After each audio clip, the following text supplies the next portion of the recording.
Aqui no estúdio, a gente recebe a partir de agora a deputada estadual Jane Panta, que retornou aos trabalhos da Assembleia Legislativa esta semana. Boa tarde, deputada, seja bem-vinda. Boa tarde, Hermes. Boa tarde, Paraíba. Boa tarde, a minha querida Santa Rita. E boa tarde a todas as mulheres do nosso Brasil. É verdade.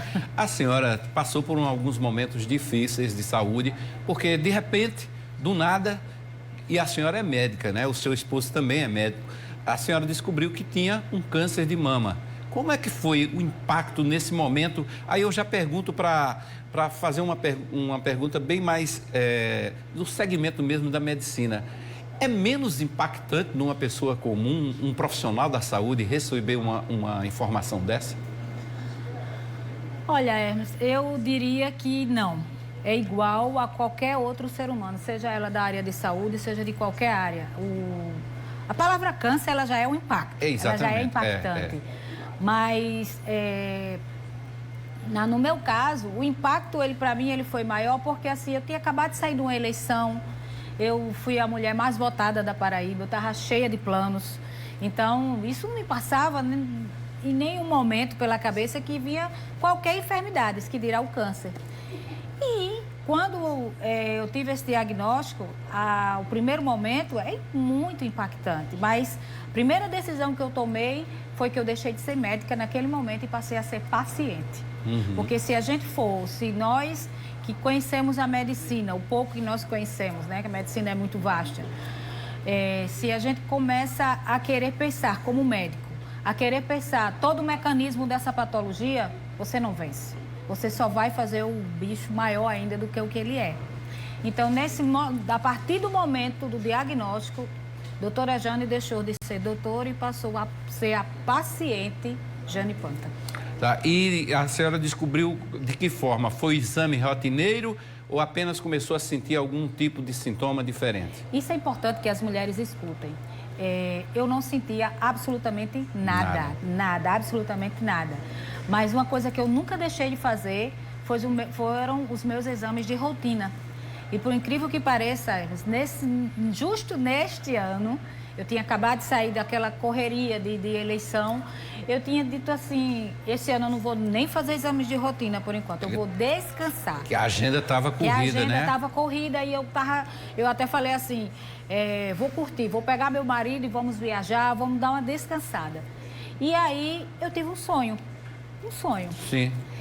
E nesse sonho eu captei a mensagem, né? Que o tempo aqui é curto, se eu for descrever o sonho, Mas eu captei a mensagem e já cheguei no outro dia dizendo que ia fazer exames. E fui fazer o exame, fiz a mamografia e já na mamografia, eu faço esse exame também, eu sou radiologista, já na mamografia nós vimos que havia algo estranho. Dei sequência com a ultrassonografia e aí nós realmente encontramos, né, um nódulo de caráter irregular, que é o que a gente chama. Fiz a biópsia e em dezembro eu fechei o diagnóstico. Fechou o diagnóstico, mas estava no estágio inicial. Bem inicial. Essa é a grande diferença de fazer seus exames todos os anos. Para você ter uma ideia, o ano passado eu havia feito e não tinha absolutamente nada. E esse ano, eu digo muito isso, eu quero muito que as mulheres entendam isso, a importância do exame anual. Se hoje eu estou aqui contando a história, é porque eu tinha o cuidado de fazer esse exame anual. Era um nódulo pequeno, porém, apesar dele ser tão pequeno, nós, né, a equipe médica planejou que iríamos fazer a retirada e talvez não precisasse do acompanhamento de rádio, de químio. Mas, apesar dele ser pequeno, quando foi feita a retirada, nós vimos que havia micrometástase em alguns linfonodos da axilar. E aí entrou todo o tratamento, a químio, a rádio, o acompanhamento agora com o tamoxifeno, a medicação hormonal mensal de início. E assim foi o tratamento completo.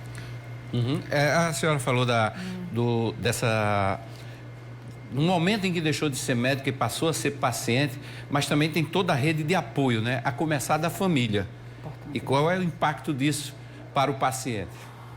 Olha, outro dia dei uma entrevista e eu falei justamente isso. Minha história, Hermes, é uma história entre tantas. como doutora Jane, com um quadro patológico que doutora Jane teve, tem muitas mulheres. Claro. O que é que eu não sei se essas mulheres têm? O apoio familiar que eu tenho e o esposo que eu tenho. Emerson, ele foi uma pessoa, meu esposo, doutor Emerson Panta, ele, no momento do diagnóstico, naquele momento que a gente vai ao chão, o tempo inteiro ele dizia, nós vamos vencer. Nós vamos resolver. E isso é muito importante para uma mulher. E eu deixo aqui o recado para os homens, para os familiares, para os amigos, que essas pessoas que estão passando por uma situação como essa, isso é 70% do tratamento.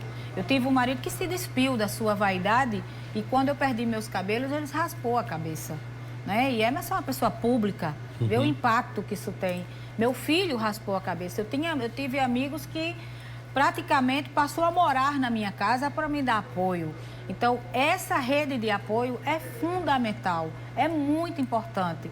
Isso aí, ele funciona tanto como o tratamento medicamentoso. E a senhora, em algum momento, pensou em tirar licença da Assembleia para seguir o tratamento ou a sua confiança era tanto na sua cura total de que viu, disse, não vou tirar?